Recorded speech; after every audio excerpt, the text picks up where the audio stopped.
les erreurs qui peuvent vous coûter l'amour de votre vie. C'est ce que nous allons voir dans la vidéo à venir.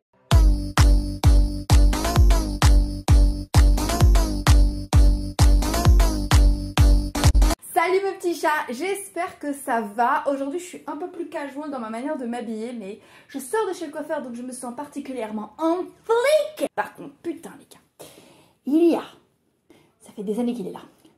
Celui-là, là, ce cheveu blanc, là, il ressemble à un poil de pubis, ce con, il rebique. Je comprends pas. Et aujourd'hui j'avais envie de faire un bilan des erreurs que les hommes commettent dans leur vie amoureuse. En particulier, je ferai sans doute une vidéo sur les erreurs que les femmes commettent dans leur vie amoureuse après, qui leur coûtent justement leur vie amoureuse, qui leur coûte en fait de passer à côté de très belles histoires d'amour. Et en fait, même si je pense que nous sommes en général des êtres humains avant d'être des individus genrés, j'ai quand même tendance à penser que les femmes et les hommes font quelques erreurs qui sont vraiment distinctes et qu'on peut attribué à un genre en particulier. Et pourquoi est-ce que j'ai envie d'en parler aujourd'hui? Tout simplement parce que si vous faites ces erreurs et que vous vous en rendez compte un petit peu trop tard, vous allez vraiment vous en vouloir. Je vois, hein, j'ai pas mal de copains qui regrettent encore leurs ex. Il y a un truc que j'ai remarqué, j'en ai déjà parlé hein, dans une de mes vidéos il me semble, mais il y a un truc que j'ai remarqué dans notamment les chansons d'amour et les chanteurs de R&B en général, ou n'importe quelle, de toutes les façons, dans n'importe quel genre musical dans tous les cas, j'ai l'impression que les chansons d'amour se distinguent en deux catégories. Catégorie numéro 1, c'est la période paranuptiale un peu. Genre, allez viens bébé, tu vas voir, je vais te mettre bien, ça va être trop bien, je t'emmènerai chez Quick. Et la deuxième catégorie, c'est s'il te plaît bébé, reviens, je suis trop désolée de t'avoir trompé avec ta soeur, ton chien et ta grand-mère. S'il te plaît bébé, vas-y, reviens, voilà. Et moi j'ai pas envie que vous sombriez dans la deuxième catégorie et j'ai pas envie que vous écoutiez du Bruno Mars en chialant, parce que personne ne mérite d'écouter du Bruno Mars en chialant. Non, je n'ai pas bu de café aujourd'hui, mais c'est l'effet coiffeur. En plus la coiffeuse elle m'a dit que j'avais l'air de faire moins de 30 ans. Ouais, je vais avoir 34 ans vendredi. Alors, grosse boulette numéro 1. Je vais essayer de vous donner ces erreurs-là par étapes du processus amoureux, en fait, comme ça vous comprendrez mieux. C'est considérer une femme comme un challenge et non pas comme un individu. Alors cette erreur-là, les gars, elle vous met mais dans la mouise, mais alors jusque-là. Pourquoi? Parce que parfois, vous allez rencontrer des filles qui ne vous correspondent pas tant que ça, qui ne vous plaisent pas tant que ça, qui sont pas si belles que ça, mais elles vont avoir l'art de vous titiller l'ego comme ça, s'appuie sur l'ego comme ça, elles appuient là où ça fait mal, et conséquence de quoi, vous vous mettez en tête de la conquérir, non pas parce qu'elle vous plaît, non pas parce qu'elle est particulièrement belle, non pas parce qu'elle est particulièrement intelligente, juste parce que la perspective de ne pas l'avoir conquise ou la perspective de ne pas l'avoir chamboulée vous met mal. Qu'est-ce qui se passe si vous faites ça? Et bien c'est ça que vous allez vous retrouver avec sur les bras une fille dont au final vous ne voulez pas tant que ça, que vous ne connaissez pas tant que ça, qui vous correspond pas tant que ça, et vous allez vous demander comment vous en débarrasser.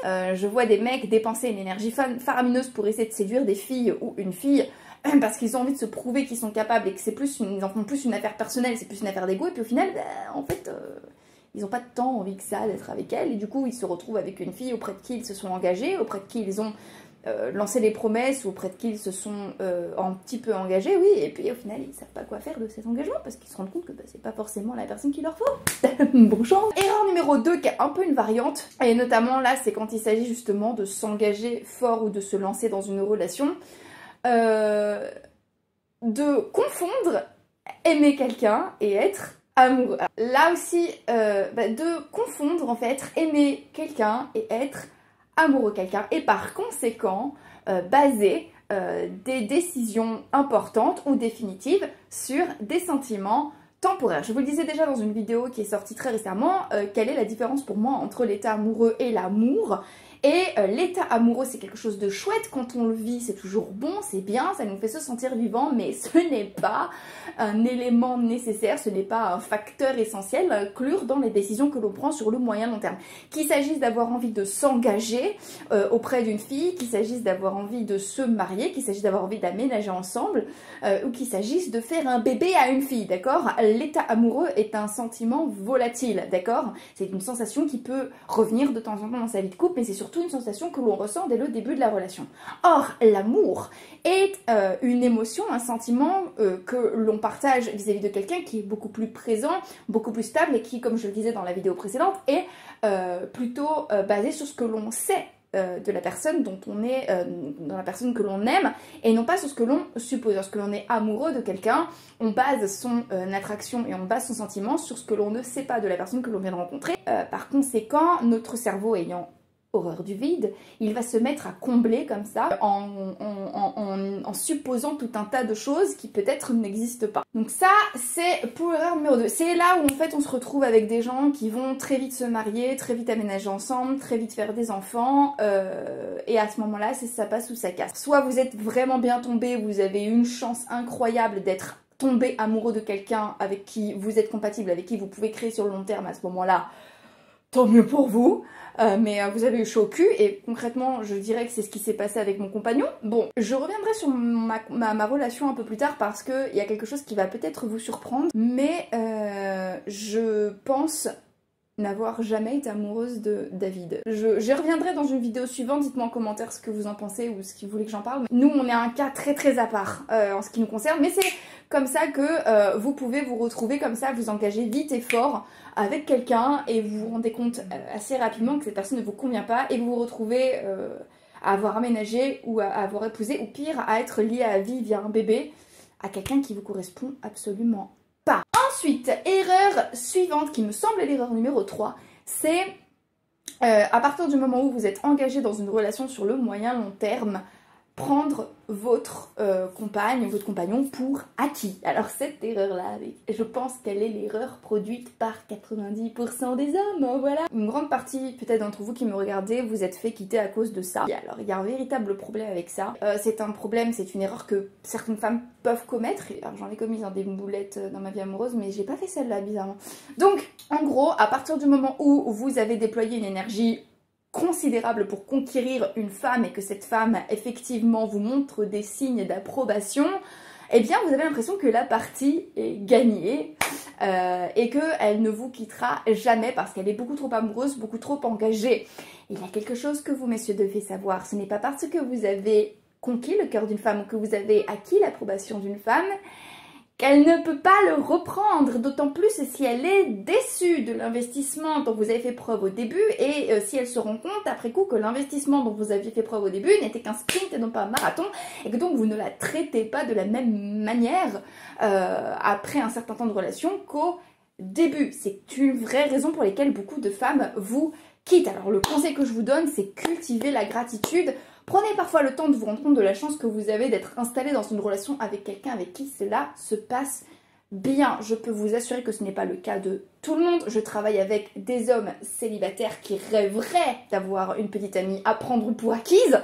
Donc, croyez-moi, si vous êtes en couple avec une femme avec qui le courant passe bien, avec qui vous entendez bien sur le plan émotionnel, mental, financier, sexuel, au niveau des convictions et de la vision de l'avenir, dites merci. Autre erreur, alors celle-ci par contre si je l'ai commise, je l'ai faite et je l'ai payée très cher, voilà, donc je vous en ai déjà parlé.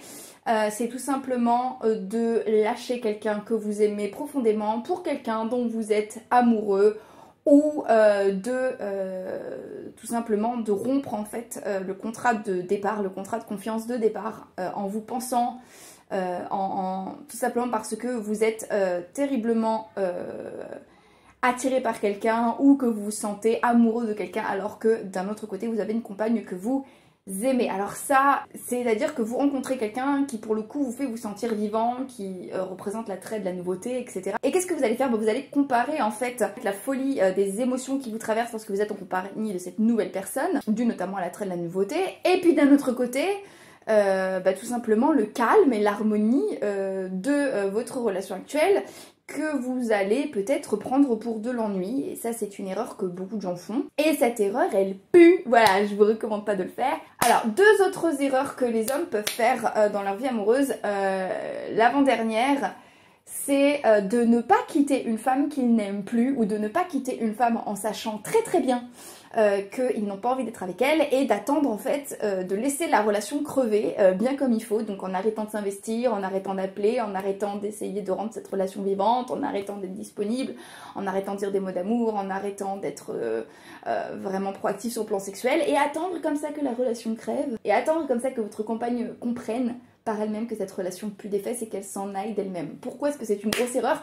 Bah parce que vous allez vous réveiller tous les matins en étant malheureux. Là aussi c'est un vrai problème parce que j'ai des élèves parfois qui me contactent et me disent ouais je suis en couple avec une fille depuis 1 an et demi, 2 ans et je sais qu'elle me convient pas mais je me résous pas à la quitter, j'ose pas le faire, j'y arrive pas, j'ai envie de la quitter mais je n'y arrive pas.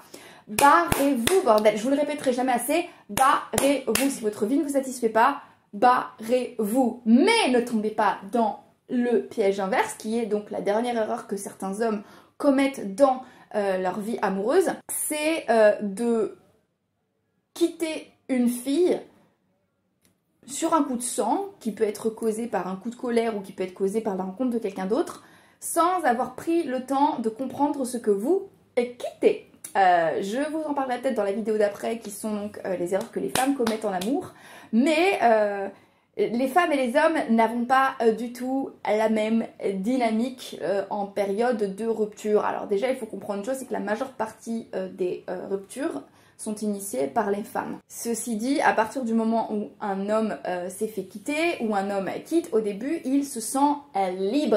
Et ce désir de liberté, ce désir de se sentir vivant, c'est que dans un premier temps, il ne va pas avoir la nostalgie de son ex. Donc il va juste profiter de sa liberté. Et puis au fur et à mesure, il va se rendre compte que toutes les opportunités qu'il pensait manquer en étant en couple, finalement, il n'y en a pas tant que ça. Il va se rendre compte qu'il n'a pas tant de succès que ça. Il va se rendre compte que ces filles avec qui il badinait gentiment au travail, dans le cadre de ses fonctions, finalement ne valaient pas sa compagne, ou alors en fait elle n'était pas tant intéressée que ça et c'était juste pour le plaisir de badiner. Et ils vont donc se rendre compte qu'ils ont abandonné une femme qu'ils aimaient beaucoup, potentiellement pour pas les bonnes raisons, et finalement leur ex peut finir par leur manquer. Alors que les femmes, lorsqu'elles se font quitter, c'est l'exact inverse. Au début, elles sont complètement abattues, clouées au sol, leur ex leur manque terriblement, et puis elles essaient de se changer les idées, elles commencent à sortir, elles commencent à bouger, et puis elles rencontrent d'autres personnes, elles s'ouvrent à d'autres opportunités, elles se rendent compte qu'il y a de nouvelles opportunités,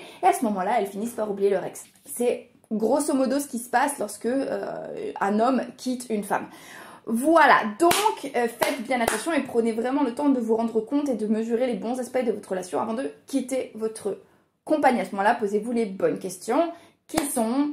Qu'est-ce qu'on a encore à faire ensemble? Est-ce que les problèmes que l'on a sont réparables ou pas? Et si c'est le cas, est-ce que j'ai vraiment envie de les réparer? Et si vous avez envie de les réparer, plutôt essayez de réparer votre relation. Je vous recommanderais plutôt d'essayer de réparer votre relation plutôt que d'aller chercher ailleurs ce que votre compagne peut peut-être vous donner avec, pourquoi pas, une bonne thérapie de couple ou une bonne discussion à deux. Cette vidéo est terminée, je vous fais des gros bisous, prenez grand soin de vous et comme d'habitude, n'oubliez jamais que c'est une petite quiche, comme on y arrive, tout le monde peut y arriver. Donc maintenant, c'est à vous de jouer.